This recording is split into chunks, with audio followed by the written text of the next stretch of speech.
Donc on continue dans Jean au chapitre 6 et verset 22. On prie ensemble d'abord. Jésus, merci parce que tu nous donnes ton esprit, Seigneur. Et on te le demande maintenant, s'il te plaît, remplis-nous de ton esprit. Aide-nous à comprendre ce que toi, tu veux nous dire. Ce que toi, tu veux dire à nos cœurs. Ce que toi, tu veux nous faire comprendre sur ton royaume, sur qui tu es. Seigneur, on s'en remet à toi, on invoque ton nom. S'il te plaît, remplis-nous de ton esprit, Seigneur. Donne-nous ton esprit. On a besoin de toi. Et on veut plus de toi. S'il te plaît, aide-nous à comprendre ce que tu veux nous dire. Et c'est en ton nom qu'on prie ces choses. Amen. Amen.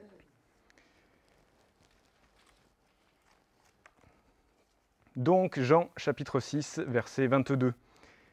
Le lendemain, la foule qui était restée de l'autre côté du lac se rendit compte qu'il n'y avait eu là qu'une seule barque. Les gens savaient que Jésus n'était pas monté dans cette barque avec ses disciples, mais que ceux-ci étaient partis seuls. Cependant, d'autres barques venant de la ville de Tibériade étaient arrivées près de l'endroit où ils avaient mangé le pain après que le Seigneur eut remercié Dieu. Quand les gens virent que ni Jésus ni ses disciples n'étaient là, ils montèrent dans ces barques et se rendirent à Capernaum pour le chercher. Ils trouvèrent Jésus de l'autre côté du lac et lui dirent « Maître, quand es-tu arrivé ici ?» Jésus leur répondit « Oui, je vous le déclare, c'est la vérité. Vous me cherchez parce que vous avez mangé du pain à votre faim, et non parce que vous avez saisi le sens de mes signes miraculeux. Travaillez non pas pour la nourriture qui se gâte, mais pour la nourriture qui dure et qui est source de vie éternelle. Cette nourriture, le Fils de l'homme vous la donnera, parce que Dieu, le Père, a mis sur lui la marque de son autorité. » Ils lui demandèrent alors « Que devons-nous faire pour travailler aux œuvres voulues par Dieu ?» Jésus leur répondit « L'œuvre que Dieu attend de vous, c'est que vous croyiez en celui qui l'a envoyé. » Ils lui dirent « Mais quel signe miraculeux peux-tu nous faire voir pour que nous te croyions? Quelle œuvre vas-tu accomplir? Nos ancêtres ont mangé la manne dans le désert, comme le dit l'Écriture. Il leur a donné à manger du pain venu du ciel. » Jésus leur dit « Oui, je vous le déclare, c'est la vérité, ce n'est pas Moïse qui vous a donné le pain du ciel, mais c'est mon Père qui vous donne le vrai pain du ciel. Car le pain que Dieu donne, c'est celui qui descend du ciel et qui donne la vie au monde. » Ils lui dirent alors « Maître, donne-nous toujours de ce pain-là. » Jésus leur déclare « Je suis le pain de vie. Celui qui vient à moi n'aura jamais faim et celui qui croit en moi n'aura jamais soif. Mais je vous l'ai dit, vous m'avez vu et pourtant vous ne croyez pas.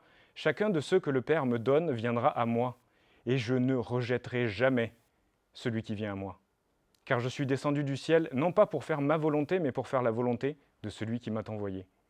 Et voici, ce que veut celui qui m'a envoyé, c'est que je ne perde aucun de ceux qu'il m'a confiés, mais que je les relève de la mort au dernier jour. Oui, voici ce que veut mon Père, que tous ceux qui voient le Fils et croient en lui aient la vie éternelle, et que je le relève de la mort au dernier jour. Donc on va parler de bateau, on va parler de pain, et on va voir beaucoup de versets aujourd'hui. Un petit rappel sur la semaine dernière, un contexte, Jésus envoie ses disciples naviguer en barque sur le lac de Tibériade. C'est lui qui leur demande d'y aller, en direction de Capernaum. Et pendant que Jésus prie, passe du temps avec Dieu le Père, une tempête se lève et empêche les disciples d'avancer. Et Jésus prie pour eux, c'est ce qu'on a vu. Garde un œil sur eux, veille sur eux. Les disciples rament longtemps, s'épuisent, se découragent, au point d'être facilement troublés et attrapés par leurs émotions. Et on avait vu aussi que jamais ils ne vont demander de l'aide à Jésus, mais pourtant Jésus se présente à eux pour les aider. Et leur incompréhension de voir Jésus marcher sur l'eau laisse la place à la peur. Elle les envahit et déforme leur perception de la réalité. Ils sont terrifiés. « Au secours, un fantôme !» Mais Jésus vient pour les encourager. « Hé, c'est moi, n'aie pas peur !» Et une petite précision, la semaine dernière, j'avais dit que le mot hébreu qui était utilisé pour « c'est moi » était le même que celui qui était utilisé par Dieu pour parler à Moïse au travers du buisson ardent. Ce n'est pas le cas. Ce sont deux mots qui sont synonymes, mais ce n'est pas exactement le même mot. Il y a toujours cette notion de passé, présent, futur, d'identité de Dieu, mais ce n'est pas le même mot. Ce sont deux mots différents. Donc Jésus dit « c'est moi, n'ayez pas peur ». Et quand les disciples se rendent enfin compte que Jésus est bien là, ils le font monter dans la barque et cette barque est amenée directement sur la côte en lieu sûr.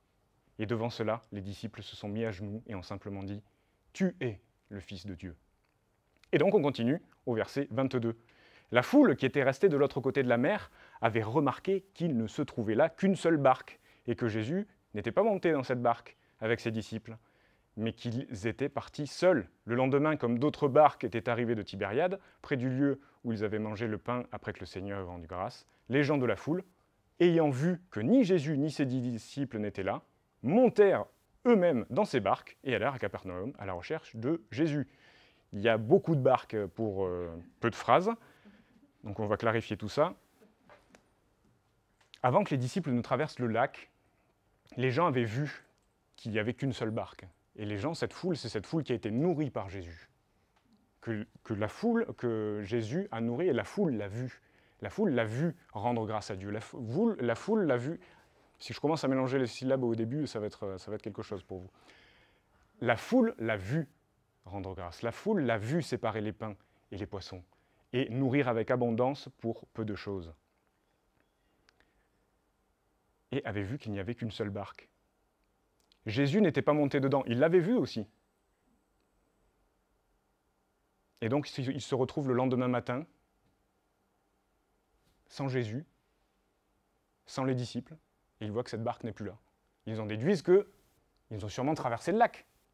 Et à ce moment-là, des gens arrivent de Tibériade. Le texte ne nous dit pas, et même dans les autres évangiles, pourquoi ils arrivent. Peut-être parce qu'ils ont entendu parler que Jésus était là, peut-être que des gens qui ont vu Jésus faire ce miracle de nourrir la population entière, presque 10 000 personnes, on a vu, mais sont allés dans les villes autour, et peut-être à Tibériade, on dit, mais venez voir, Jésus fait des miracles. On ne sait pas. Ce qu'on sait, c'est que des gens sont arrivés, et la foule cherche Jésus. Donc la foule va monter dans des barques pour aller chercher Jésus au travers du lac et traverser ce lac. Et c'est la meilleure chose à faire en toutes circonstances, chercher Jésus. Jésus, mais où es-tu, Jésus ? Où es-tu ? Cherchons Jésus, allons à Jésus. C'est ce que les gens ont dû se dire. Cherchons Jésus, où est-il ? Et elle fait beaucoup d'efforts pour le trouver. Elle observe, elle réfléchit, elle rame des kilomètres. Enfin, certains vont ramer des kilomètres, pas tous, sur le lac de Tibériade, pour enfin se retrouver face à lui. Et une fois face à lui, au verset 25, et l'ayant trouvé, au-delà de la mer, il lui dit « Rabbi, quand es-tu venu ici ? Seigneur, pourquoi t'es-tu éloigné de nous ? On avait besoin de toi. Où étais-tu ? On a besoin de toi. » Et je ne sais pas vous, mais moi, la première fois que j'ai vu ça, je me suis dit « Ah, c'est beau !» Mais cela semble une belle marque d'affection, d'attention, de révérence devant Jésus, sauf qu'en fait, ce n'est pas vraiment le cas. Et on va voir ce que dit Jésus. Jésus leur répondit « Oui, je vous le déclare, c'est la vérité. Vous me cherchez non pas parce que vous avez vu des miracles, mais parce que vous avez mangé des pains et que vous avez été rassasiés. » Jésus leur dit avec tendresse et affection « Je vois vos cœurs. Et je vous dis que vous venez devant moi parce que j'ai rempli votre ventre à ras-bord. Mais c'était bon, c'était bien, c'était gratuit, sans effort. Et voilà pourquoi vous êtes devant moi. Pas parce que je suis le Fils de Dieu et que vous croyez en celui qui m'a envoyé, mais parce que vous voulez que je comble votre chair et vos besoins. » Jésus a fait des miracles. Et ce qu'il a fait en nourrissant cette foule était fait pour leur faire comprendre quelque chose sur le royaume de Dieu. Et on sait que les disciples étaient tellement étonnés devant la multiplication des pains qu'ils n'arrivaient pas à comprendre ce que Jésus avait fait. Et que c'est pour ça que Jésus avait permis que la tempête arrive et qu'il les avait envoyés dans la tempête, pour qu'ils puissent se mettre à genoux et reconnaître qu'il était le Fils de Dieu. Et c'est simplement ce que Dieu veut faire pour tout être humain dans le monde. Donc Jésus avait un message particulier pour les disciples. Mais si les disciples pensent que Jésus est le Messie, et l'ont suivi, et ont tellement de mal à percevoir la réalité, que Jésus est le Fils de Dieu, à croire ce qu'ils voient, les miracles qu'ils voient, ben, combien plus la foule qui ne croit pas qu'il est le Fils de Dieu va avoir du mal à comprendre. Et cette foule est restée bloquée sur le goût du pain et du poisson. Et ça ne m'étonne pas, moi j'aurais été pareil. Si c'est le meilleur poisson et pain que je mange de toute ma vie, je vais chercher à en manger encore. Mais sur sa faim qui a été comblée. Mais Jésus, on va le voir dans les prochains versets, a aussi un message particulier pour les personnes qui composent cette foule. Verset 27, « Travaillez, non pas pour la nourriture qui périt, mais pour celle qui subsiste pour la vie éternelle, et que le Fils de l'homme vous donnera. Car c'est lui que le Père, que Dieu a marqué de son sceau. » Est-ce que vous avez déjà vu de la nourriture qui ne périme pas ? Qui ne moisit pas. Et en effet, en Islande, Il y a un musée qui conserve depuis une dizaine d'années, dans une boîte en verre, un burger avec un paquet de frites. Et ça n'a presque pas bougé. C'est comestible encore. On voit que c'est un peu vieilli quand même. Mais il n'y a pas de moisissure, il n'y a rien. Et 2 Australiens ont aussi conservé des burgers d'une même entreprise de fast-food. Plus de 30 ans, ils l'ont mangé et je peux vous dire que tout va bien pour eux. Tout va bien pour eux. Une nourriture qui subsiste pour l'éternité. Ça y est, on l'a trouvé. Et voilà, c'est ce burger et ce paquet de frites. Non, c'est pas de ça dont parlait Jésus. Ce n'est pas de ça. Ce qui est du monde passe, grandit, vieillit et meurt. Même le burger de cette entreprise, ça passe. Une nourriture qui subsiste pour l'éternité, c'est lui, c'est son esprit. Et ce que nous dit Jésus, c'est quoi? Ne mettez pas votre attention première sur ce qui est physique. C'est important de prendre soin de ses besoins physiques et de ce que Dieu nous donne. Mais ne mettez pas ton attention première sur ça. Mets ton attention première sur moi, dit Jésus. Mettez votre attention première sur ce qui est spirituel. La nourriture que le Fils de l'homme vous donnera, car c'est lui que le Père, que Dieu a marqué de son sceau. Et on l'a vu dans ce qu'on a chanté juste avant le message. Tu as dit que tu donnerais ton esprit. Et il le dit, la nourriture que le Fils de l'homme vous donnera, que je vous donnerai. Qui donnera cette nourriture? Pas une église, pas des gens, pas des repas, pas le prédicateur, pas un pasteur, pas une dénomination, pas moi-même. Mais Jésus seul donne de son esprit. Jésus seul donne de cette nourriture. Et pourquoi? Parce que Dieu a mis la marque de son autorité sur lui. Et rappelez-vous ce qu'on a vu avec notre pasteur Steve dans le livre de l'Apocalypse. Jean pleure beaucoup parce qu'un ange montre le rouleau avec les 7 sceaux. Et personne n'est digne d'ouvrir ce sceau. Et un ancien vient voir Jean et dit « Ne pleure pas, le lion de Juda a remporté la victoire. » Et à ce moment-là, Jean se retourne et il voit un agneau qui a été comme mis à mort. Et cet agneau, qu'est-ce qu'il fait? Il est debout sur le trône et il a le rouleau dans la main droite. L'autorité de Dieu a été donnée à Jésus, parce qu'il est Dieu.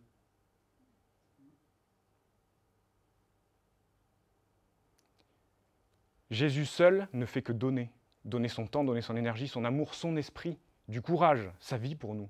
Jésus seul fait ça. Jésus nous donnera, et il nous donne maintenant cette nourriture impérissable, qui ne périt jamais. Et on le vit chaque jour dans notre relation à Dieu.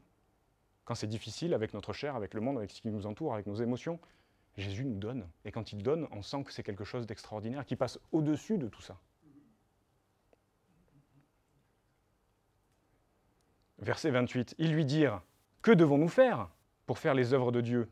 Jésus leur répondit « L'œuvre de Dieu, c'est que vous croyez en celui qui l'a envoyé. » Donc la foule dit « Ok, génial, on veut ça. On veut cette nourriture, on en veut. » Que devons-nous faire pour l'obtenir? Et je pense qu'ils ont été un peu perplexes face à la réponse. Juste croire. Waouh. Et vous savez, hein, le monde dans lequel on vit est rempli de protocoles. La dernière fois, je tombais sur un article qui disait « Voici les 36 règles pour changer votre vie. » 36 règles? Déjà, j'ai eu du mal à retenir le 36, mais ça fait beaucoup de règles. Je suis très content que Jésus nous ait apporté sa grâce, parce que j'aurais été incapable de changer ma vie. Mais voilà ce que nous dit Dieu dans sa parole dans Galates 5, 8. Quand Dieu vous accorde son esprit et réalise des miracles parmi vous, le fait-il parce que vous obéissez à la loi ou parce que vous entendez et que vous croyez la bonne nouvelle? Abraham eut confiance en Dieu et Dieu le considéra comme juste en tenant compte de sa foi. Vous devez donc le comprendre, ceux qui vivent selon la foi sont les vrais descendants d'Abraham. L'Écriture a prévu que Dieu rendrait les non-juifs justes à ses yeux à cause de leur foi. Et on peut trouver la paix, le repos pour notre âme, la vie éternelle, une eau vive qui lave, qui vivifie, nourrie dans une seule source, et c'est Jésus-Christ, une personne, juste en croyant en lui. Juste. C'est pas facile, mais c'est juste ça. Pas croire en une dénomination encore, en un système, une église, un guide, juste Jésus. Et pas besoin d'avoir de l'argent, du talent, des capacités, une bonne santé, juste crois. C'est accessible à tous, et voilà la véritable justice de Dieu, la véritable équité entre tous les hommes et les femmes dans le monde. Qui que tu sois, où que tu sois, si tu crois que Jésus est le Fils de Dieu, mort pour tes péchés, ressuscité de la mort, alors il se révélera à toi. et mettra son esprit en toi, donnera vie à ton âme. C'est ce que nous dit Jésus, et c'est ce qu'il dit à la foule. Et en plus, encore plus que ça, c'est la vie éternelle. Tu seras avec moi maintenant et pour l'éternité.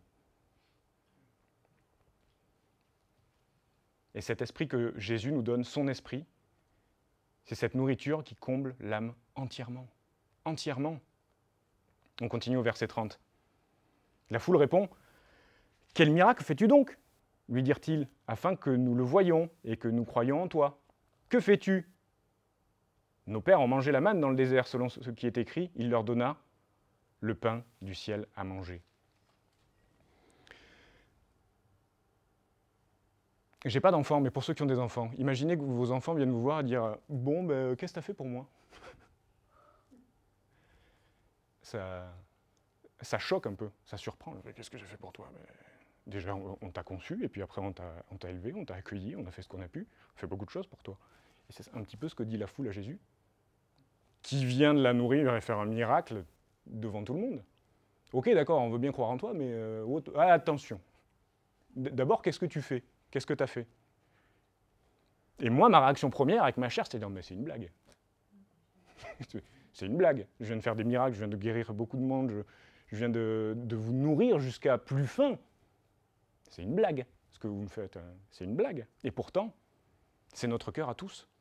Jésus fait des miracles sans cesse, nous aide, nous réconforte, nous accompagne, nous guérit, nous conduit, même nous protège, nous donne des choses. Et moi, je ne le vois pas, souvent j'oublie. Et je suis obligé de me rappeler, compte les bienfaits de Dieu. Je fais, waouh, merci Seigneur, merci. Mais là, cette foule, elle ne croit pas. Son cœur est dur. Et je ne sais pas si vous connaissez, il n'y a que la vérité qui blesse. Ils ont l'air d'être blessés, en fait. Ils ont l'air d'être blessés par ce que dit Jésus. Et on l'entend beaucoup. Et parfois, moi, je l'ai dit, alors que c'est faux.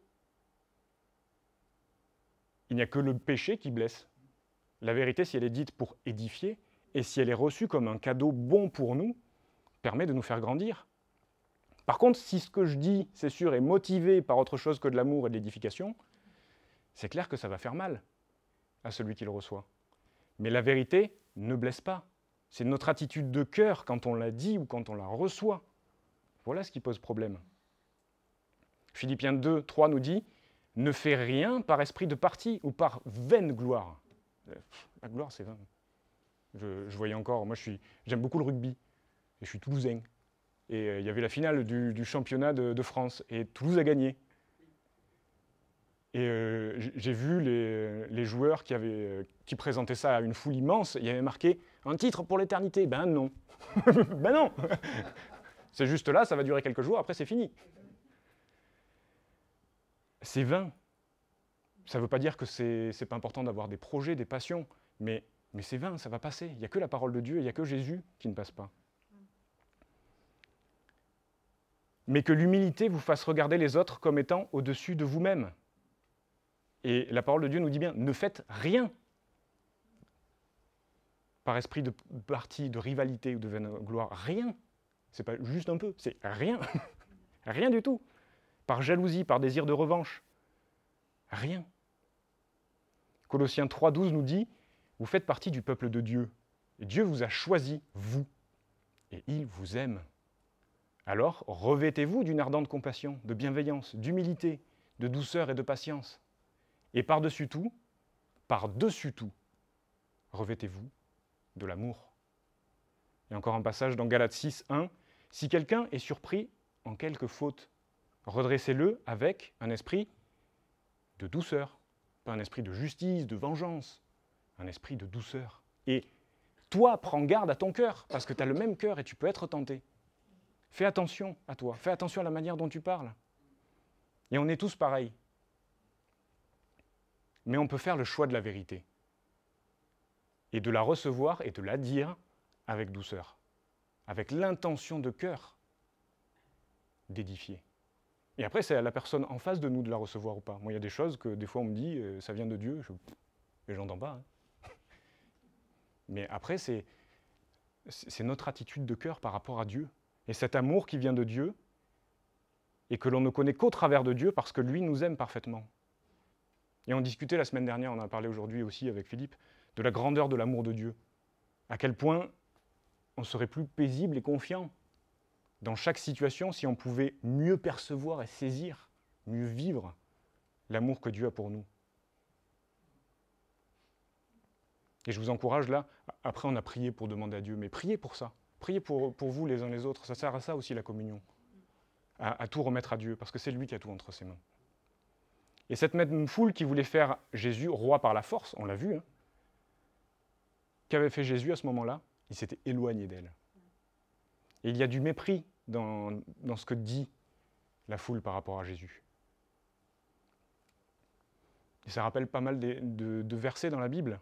Mais qu'est-ce que tu as fait toi, fils de Joseph? Tu n'es qu'un homme de Nazareth. Est-ce que tu te crois plus grand que Moïse? Ben, en fait, oui, il l'est. Oui.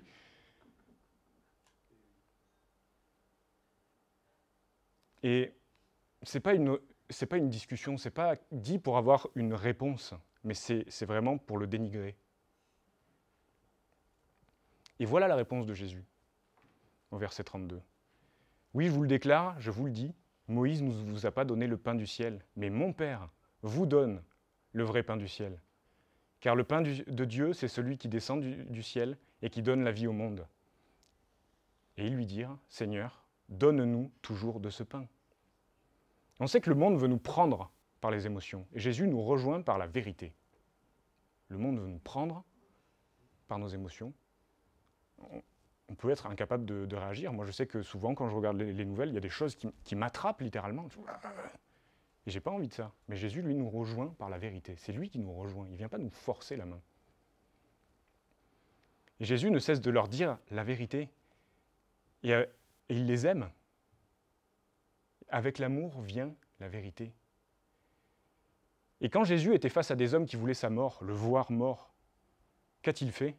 Il leur a dit la vérité sur les intentions de leur cœur. Et Jésus seul connaît les intentions des cœurs. Pas moi ni personne, Jésus. Par contre, il ne les a pas laissés sans solution devant la réalité de leur cœur. J'ai failli parler avec un accent de Toulouse.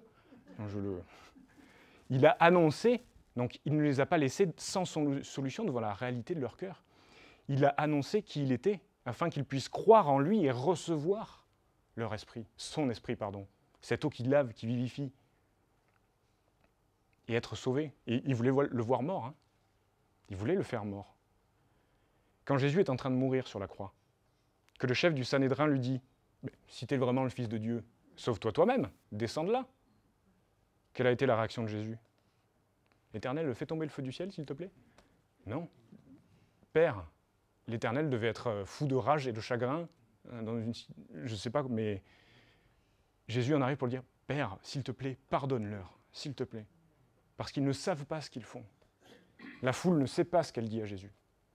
Moi, avant de connaître Jésus, quand Jésus m'interpellait, je ne savais pas ce que je disais à Jésus. Et parfois, quand je suis dans l'incompréhension et que je manque de foi, que Jésus m'interpelle, je ne sais pas ce que je dis à Jésus. Ils demandent grâce à Dieu pour eux. Est-ce que ce ne sont pas des exemples suffisants pour se rappeler que si Jésus aime autant des hommes qui vont tout faire pour le mettre à mort, combien plus il prendra soin de ceux qu'il aime et le connaît? Et on peut tourner ensemble dans le psaume 78. Psaume 78.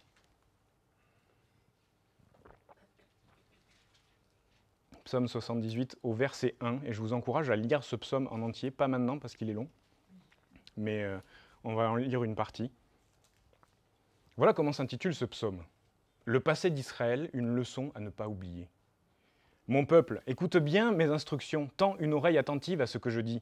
Je veux m'exprimer par une parabole et dégager des leçons du passé. Ce passé nous est familier, tant nous l'avons entendu raconter, tant nos parents nous en ont fait le récit. Nous voulons non pas le cacher à nos enfants, mais répéter à la génération qui suit les motifs qu'ils ont de louer le Seigneur, sa puissance et les merveilles qu'il a faites. Il a établi une règle pour son peuple, il a institué une loi en Israël. Elle ordonnait à nos ancêtres d'enseigner cette histoire à leurs enfants. Ainsi, la génération qui suivait, celle des enfants à naître, la connaîtrait à son tour et pourrait répéter à ses enfants de mettre leur confiance en Dieu, de ne pas oublier ce qu'il a fait et d'observer ses commandements. Et ce qui se passe dans ce psaume, c'est qu'on voit la relation entre le peuple d'Israël et Dieu. Et le peuple s'est retourné contre Dieu. Dieu les a repris, puis ils sont revenus à lui. Mais, voilà ce que nous dit au verset 28 le texte, ils n'étaient pas sincères. Ils ne lui étaient pas fermement attachés. Et on peut faire le lien à ce que dit cette foule. Ils n'ont pas l'air d'être sincères. Mais, au verset 28, mais Dieu, lui, il leur gardait son affection. Mais Dieu, malgré tout, leur gardait son affection.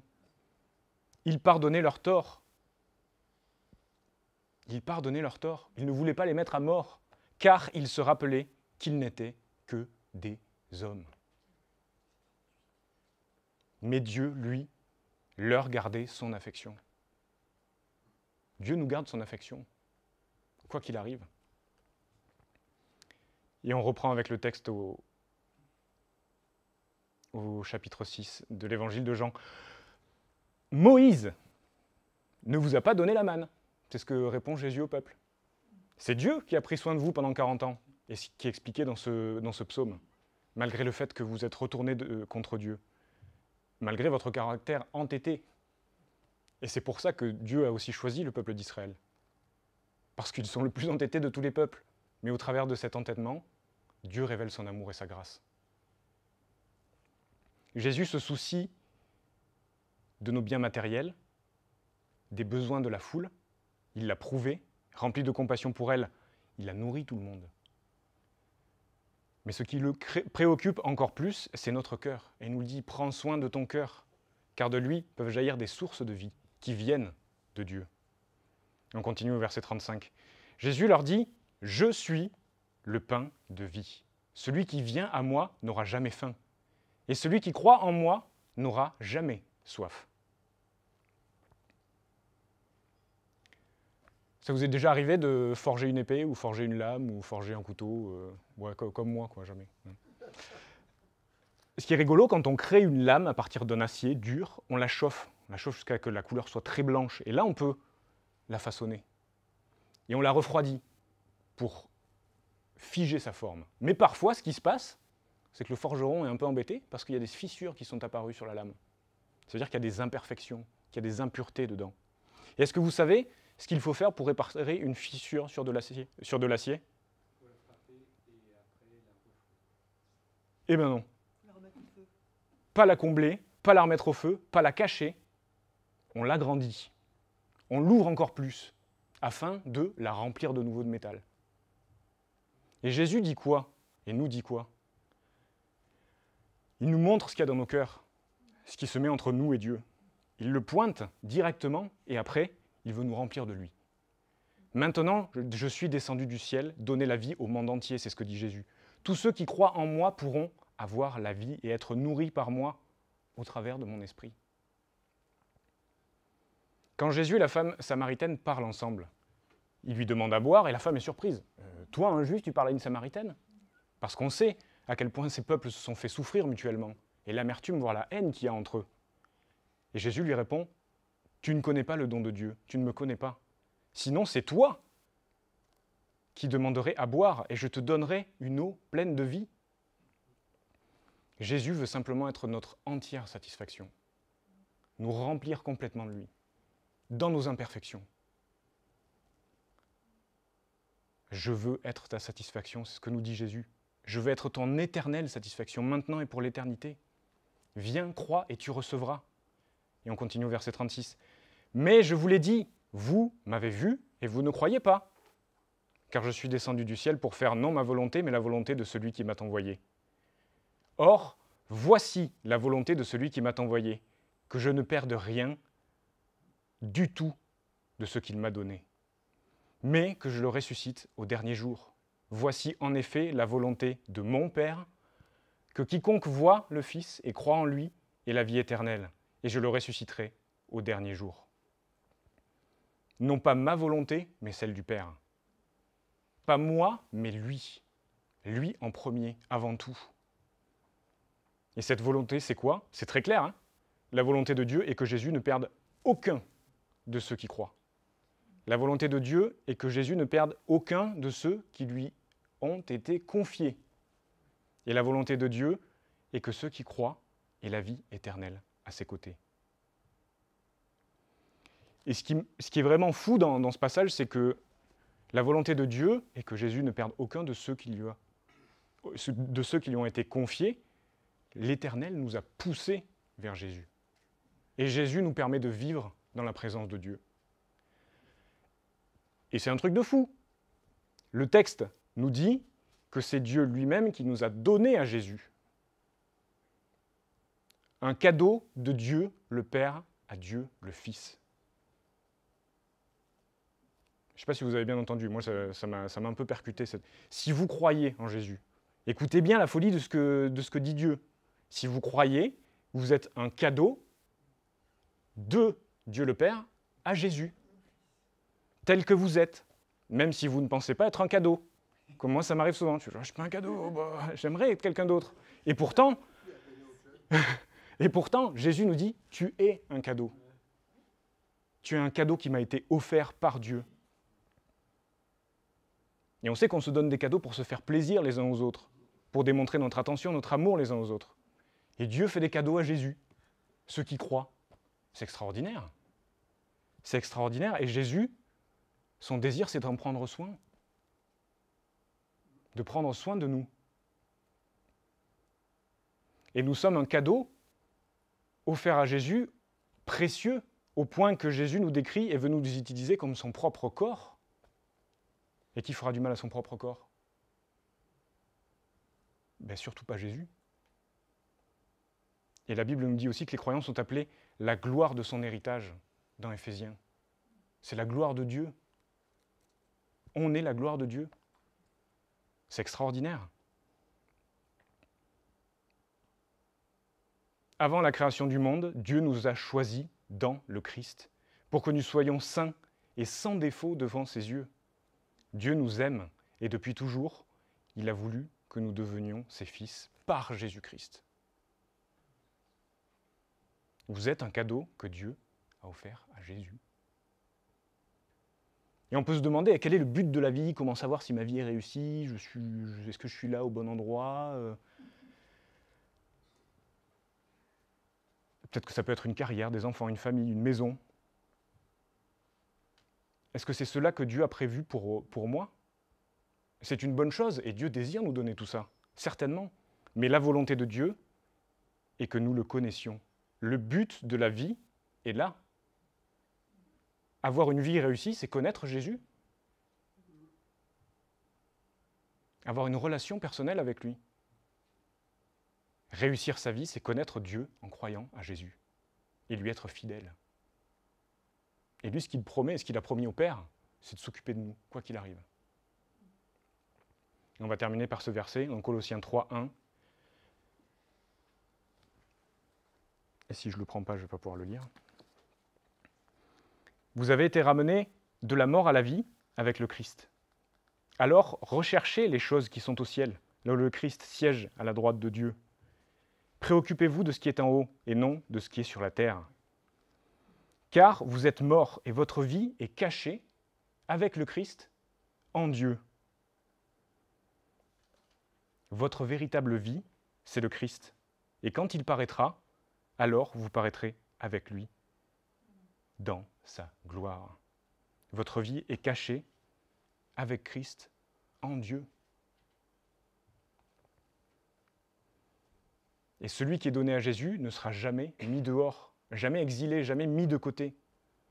Et on peut s'endormir, chuter, s'éloigner, manquer de foi comme Pierre a manqué de foi quand il a marché sur l'eau, se laissant déborder par la peur, couler. Mais Jésus a promis, il a promis, ce n'est pas un homme pour mentir. Ce n'est pas un homme pour mentir. Qu'aucun de ceux qui croient ne sera perdu. Aucun. Et je ne sais pas vous, mais savoir où le chemin se termine, quelles que soient les épreuves, ça permet de dormir plus sereinement. On peut trouver du repos et du secours. On sait que dans les bras de Jésus. On sait qu'on est en sécurité dans les bras de Jésus. On prie ensemble. Jésus, on te remercie parce qu'on est en sécurité dans tes bras. Et merci pour nos imperfections aussi, parce qu'au travers de ça, tu révèles ta gloire, tu révèles ton amour, tu révèles ta patience, tu révèles ta puissance aussi. Et on te prie, Seigneur, que tu puisses nous pardonner de nos péchés, pardonner notre manque de foi. Mais merci, Jésus, parce que tu nous promets, et enfin tu nous promets de t'occuper de nous quoi qu'il arrive, et tu nous aimes, Jésus. Et ton amour va au-delà du péché, va au-delà de nos imperfections. Et Seigneur, s'il te plaît, remplis-nous de ton esprit. Remplis-nous de ton esprit dans tous les endroits où on a besoin d'être remplis, Seigneur. Remplis-nous complètement de ton esprit et apprends-nous à être toujours tournés vers toi. On veut que ce soit toi, Jésus, notre entière satisfaction. La satisfaction entière de nos âmes, Seigneur. Et on te remercie, Éternel, parce que tu as fait de nous des cadeaux pour ton Fils. Merci. Et on s'en remet à toi, Jésus. On s'en remet juste à ta grâce et à ton amour. Merci, Seigneur. Merci. Et c'est en ton nom qu'on te prie ces choses. Amen.